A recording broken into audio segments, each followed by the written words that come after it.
أعوذ بالله من الشيطان الرجيم بسم الله الرحمن الرحيم الحمد لله رب العالمين والصلاة والسلام على سيدنا محمد وعلى آله وصحبه أجمعين والسلام عليكم ورحمة الله وبركاته. Frères et sœurs, assalamu alaikum wa rahmatullahi wa barakatuhu. Alors une nouvelle vidéo qui va confirmer ce qu'on sait déjà.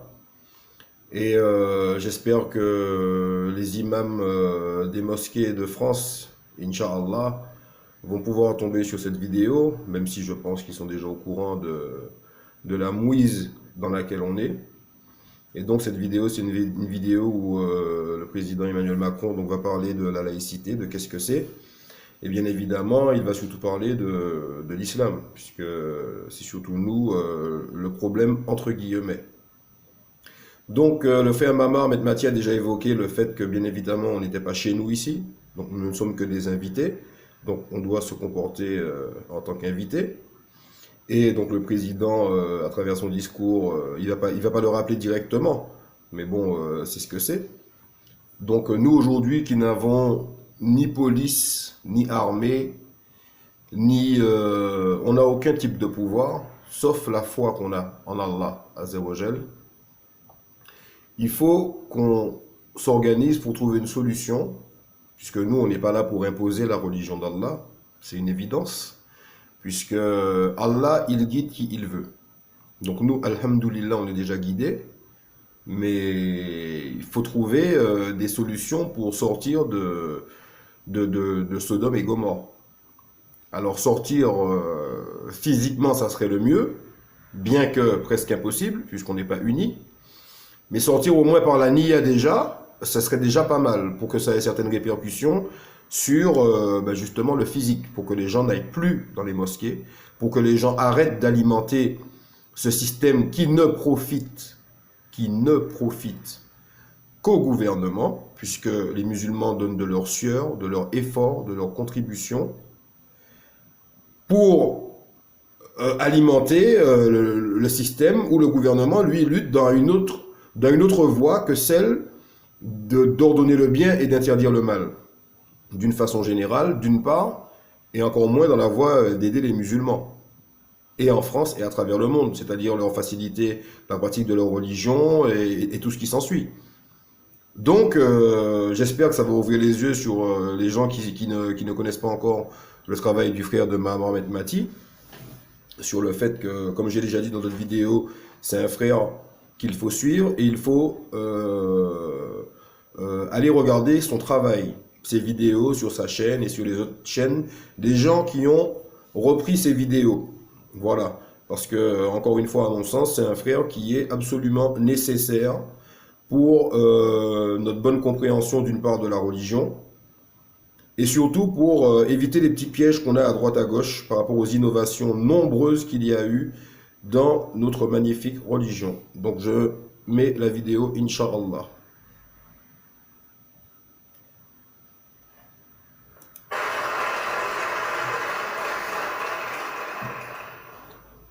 La laïcité, du reste, commande qu'elle n'ait pas à en connaître et veut simplement que soit garantie à chacun la liberté de croire ou de ne pas croire.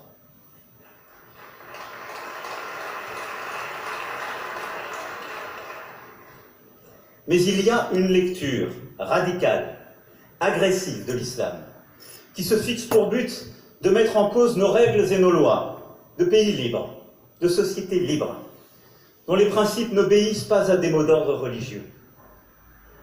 Il faut que tout le monde sache qu'en France, la liberté individuelle, la liberté de penser, la liberté de critiquer, l'égalité des femmes et des hommes, le respect des choix individuels, tant qu'ils n'attendent pas aux droits des citoyens, sont des principes intangibles.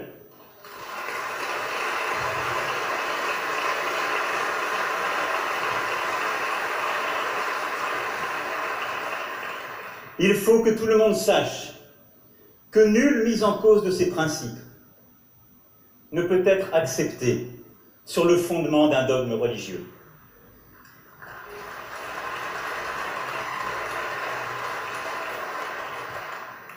La laïcité c'est le respect réciproque. Respect de la société et de l'État à l'égard des croyants. Respect des croyants à l'égard de la société et des principes d'un État qui appartient à tous.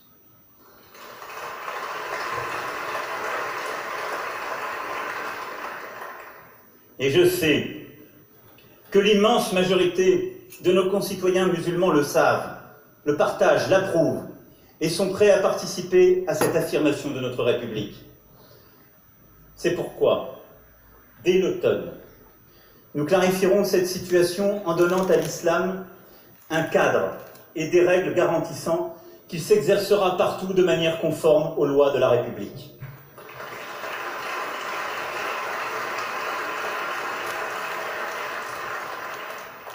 Nous le ferons avec les Français, dont c'est la confession, et avec leurs représentants, l'ordre public, la civilité ordinaire, l'indépendance des esprits et des individus à l'égard de la religion ne sont pas de vaines paroles en France, et cela impose un cadre rénové, une concorde retrouvée.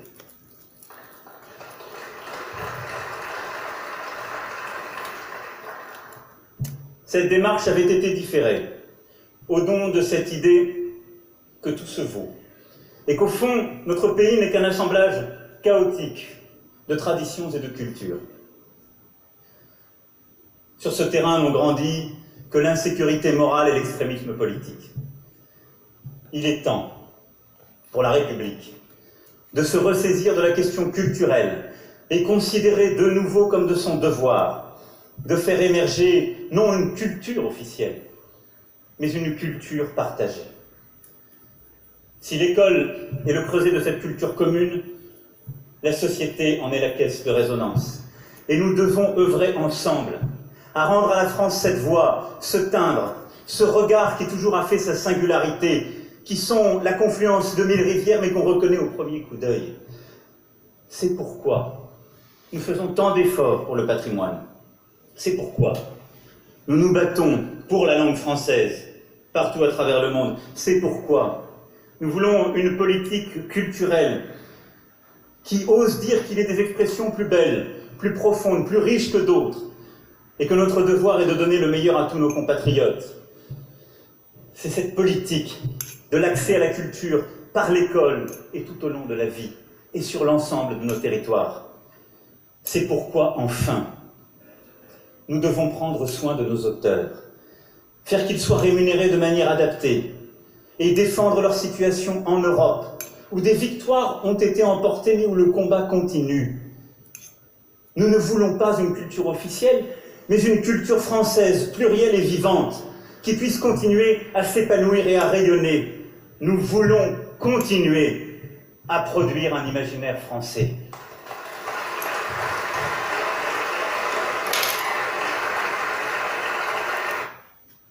Nous voulons plutôt continuer à produire un imaginaire français. Donc moi, j'ai pas commenté, j'ai pas eu envie de commenter cette vidéo parce que voilà, c'est écœurant quand on lit le Coran et la parole d'Allah et quand on entend des discours comme ça. Mais là, en fait, comme il dit, l'homme voudrait plutôt vivre en libertin. Voilà. Donc si les gens ils pensent qu'on a une chance de pratiquer notre religion en France, qu'ils soient chrétiens, qu'ils soient toutes les confessions confondues, il n'y a qu'une seule religion qui domine ici. C'est la religion que l'État a choisie. C'est-à-dire, en façade, tout culte est permis, mais tout culte est encadré par les règles de l'État. Le mot règle, qui n'est pas loin du mot religion. Régler, religion. Vous savez, c'est pas loin. Donc, ils acceptent toutes les religions à condition qu'elles soient en dessous de leurs règles à eux. Donc, ça veut dire que toutes les religions sont praticables en France à condition que tu suives la religion de l'État, que tu suives les règles de l'État. Donc, il aurait fallu que les imams qui sont dans les mosquées nous expliquent comment est-ce que le prophète Mohammed sallallahu alayhi wa sallam auraient fait s'ils vivaient en France, dans leur mosquée, pour pratiquer la religion de l'islam, alors qu'ils nous invitent à voter et à nous intégrer? Comment il aurait fait pour pratiquer la religion de l'islam, le prophète Mohammed sallallahu alayhi wa sallam, alors qu'au-dessus de sa tête, il y a un État qui légifère des règles qui sont au-dessus de celles de sa révélation, c'est-à-dire du Coran, du noble Coran, qu'Allah il a fait descendre de ses 7 cieux. Donc si les imams des mosquées ils sont pas au courant, ce qui m'étonnerait, il faut qu'ils sachent que Yom El Kiyama, ça va chauffer pour eux. Ils sont conformes à tout ce qu'on a dans les hadiths sur Akhir Zaman, par rapport aux mosquées de la fin des temps, qui seront belles, mais démunies de science, par rapport aux jeunes imams qui vont sortir à la fin des temps, qui vont réciter le Coran, qui ne dépassera pas leur gosier, etc., etc. Suivez ceux qui ne vous demandent pas de salaire, et ces gens-là ne cessent de nous demander d'argent. Où il va cet argent? Pour la cause. Est-ce qu'un musulman depuis 30 ans qui donne de l'argent à la mosquée, sa condition c'est améliorer son statut social, ses biens immobiliers? Je ne sais pas. À vous de méditer là-dessus.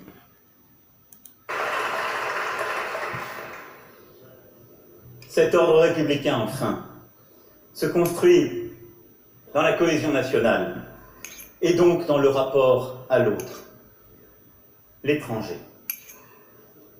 La peur que nous devons entendre, c'est bien celle-là. Et je sais combien ces débats vous ont vous-même préoccupé.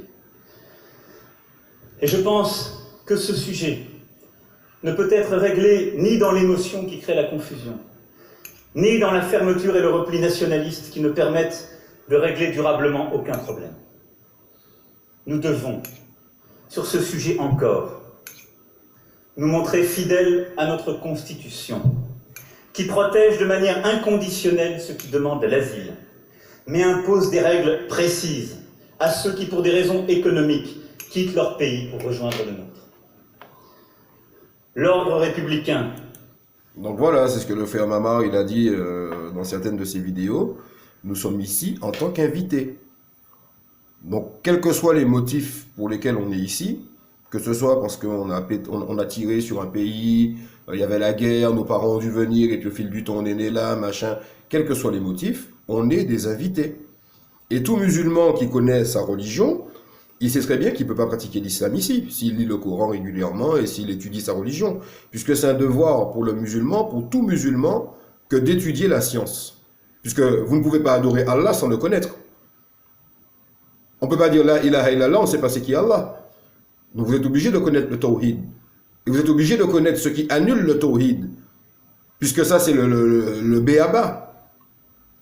À quoi ça sert d'avoir fait 70 000 nafilas au long de votre vie? Imaginons. 70 000 prières fardes. 55 ramadans. 3 hajj, 10 hajj. Et vous pratiquez toute votre vie des annulatifs de l'islam. Ben, ça revient à zéro, votre islam il est annulé. Si vous commettez des annulatifs du tawhid, vous sortez de la religion de l'islam. Ça annule votre islam. Donc ça ne sert à rien de faire 55 milliards de ramadan. Ça ne sert à rien de faire des hajj. Vous sortez de Dar al-Harb pour aller dans Dar al-Islam. Pour faire soi-disant le hajj et vous revenez dans Dar al-Kufr. Bon, il y a quand même pas mal de choses faut réfléchir sur ces choses-là. Donc les musulmans, on n'est pas là pour imposer notre religion. On n'est pas là pour faire de la France notre pays musulman. On n'est pas là pour essayer de remplacer le gouverneur. Puisque, un, on n'a pas de prophète avec nous. Deux, on n'a pas il n'y a pas d'ange qui est venu voir, il n'y a pas de Mahdi pour, voilà, on n'a pas l'assistance, pour l'instant, matérielle d'Allah. Parce qu'on est dans Akhir Zaman et tout ce qu'il y a. Mais si on constate tout ça, et qu'Allah il sait dans quelle situation on est, il faut quand même méditer sur la façon de pouvoir revenir à ce qu'Allah nous a commandé. Donc déjà, ça se fait par la niya. Et physiquement, ce qu'il faudrait faire, c'est essayer de dégager de là. Puisque tant qu'on va rester là, on sera au milieu du façade. On est au milieu de la corruption. Et on sait tous que tant que la parole de Dieu n'est pas appliquée, La corruption existera toujours sur terre. Tant que l'homme voudra vivre comme il veut, la corruption existera toujours sur la terre. C'est évident. C'est ce qui est marqué dans tous les livres saints. Donc, il y a un travail à faire là-dessus. Il y a un travail à faire là-dessus. Voilà. Bon, la vidéo, elle est terminée de toutes les façons. Donc après, ça donne une image très claire d'où on vit et du fait qu'il est évident qu'un islam, l'islam, ne c'est pas praticable ici. L'islam n'est pas compatible avec la République de quelque pays que ce soit. Donc, voilà, il y a pas plus de choses à dire là-dessus. Sur ce, mes frères et sœurs, je vous dis assalamu alaikum wa rahmatullahi wa barakatuhu. Qu'Allah nous préserve, qu'Allah vous protège. Et à une prochaine, Inch'Allah, pour une autre vidéo.